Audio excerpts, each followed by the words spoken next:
Assalamualaikum warahmatullahi wabarakatuh. Halo, perkenalkan saya Najma Fadila, mahasiswi Komunikasi dan Penyiaran Islam Universitas Muhammadiyah Bandung. Dan alhamdulillah merupakan salah satu brand ambassador dari produk fashion muslimah terkenal yaitu Rabbani. Awal perjalanan mengikuti ajang kompetisi ini tentunya penuh semangat dan tekad yang kuat, meskipun menghadapi tantangan yang begitu besar, di mana persaingan yang sangat ketat dari ribuan pendaftar di seluruh Indonesia yang memiliki tujuan yang sama, juri harus memilih siapa yang terbaik dari yang terbaik. Namun, berbekal keterampilan yang saya miliki dan juga saya selalu belajar dari jurusan saya, dari mulai skill komunikasi, dari mulai skill public speaking dan juga broadcasting lainnya, ini menunjukkan bahwasanya saya siap dan juga saya bisa untuk berkompetisi dengan para muslimah-muslimah lainnya. Nah, perjalanan ini memberikan aku banyak perjalanan berharga dalam komunikasi, kepemimpinan, dan membangun relasi.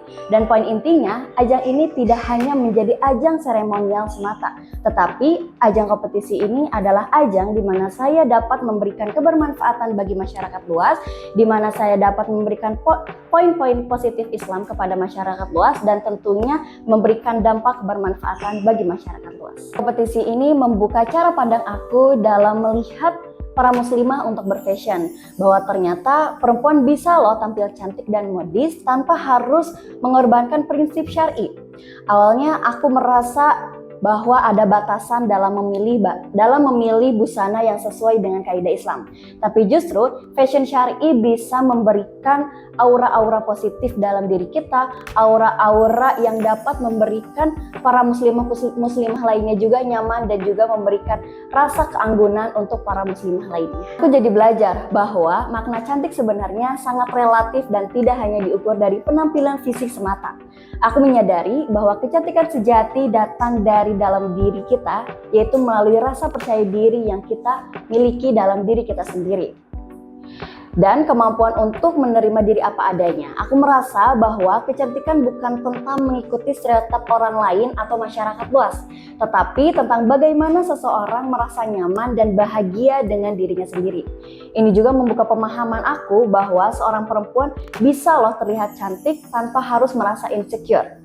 Nah, dengan menjaga kepercayaan diri dan tampil sesuai apa adanya diri sendiri, aku pun merasa bahwa penampilan yang cantik itu berasal dari hati yang tulus dan sikap yang positif. Jadi, stop membandingkan diri kita dengan orang lain dan mulailah gali potensi yang diri kita punya dan tunjukkan, show up kepada masyarakat luas bahwa inilah kita, inilah diri kita sendiri tanpa harus membandingkan diri dengan orang lain, tanpa harus mengikuti stereotip masyarakat luas dan juga para sekitar lainnya. Kecantikan seorang muslimah bukan terlihat dari penampilan luar saja, tetapi tentang cahaya yang terpancar dari hati yang penuh iman, ketulusan, dan juga kebaikan. Kecantikan itu terletak pada sikap yang rendah hati, kesabaran, dan keteguhan dalam menjaga prinsip-prinsip Islam. Seorang muslimah yang cantik adalah dia yang tidak hanya menjaga penampilannya, tetapi juga menjaga akhlaknya, berbagi kasih sayang, dan juga tetap menjaga akhlak dari perbuatan kita kepada masyarakat luas. Nah, menjadi pribadi yang lebih baik, kecantikan sejati seorang muslimah adalah ketika dia merasa cukup dengan dirinya sendiri, tetap percaya diri tanpa membandingkan diri dengan orang lain, dan memancarkan kedamaian melalui perbuatan dan tutur kata. Kecantikan seperti ini tidak akan pernah pudar, karena ini berasal dari hati yang dalam, karena kecantikan itu berasal dari hati, attitude, perbuatan yang kita lakukan kepada masyarakat luas tanpa harus melihat dari pandangan fisik semata, tetapi dari hati yang ketika kita tulus, tetapi dari hati yang ketika kita ikhlas menerima apa adanya, rasa syukur kita terhadap nikmat dari pemberian Tuhan Yang Maha Esa, itulah cantik sesungguhnya. Saya Najma Fadila, pamit undur diri. Wassalamualaikum warahmatullahi wabarakatuh.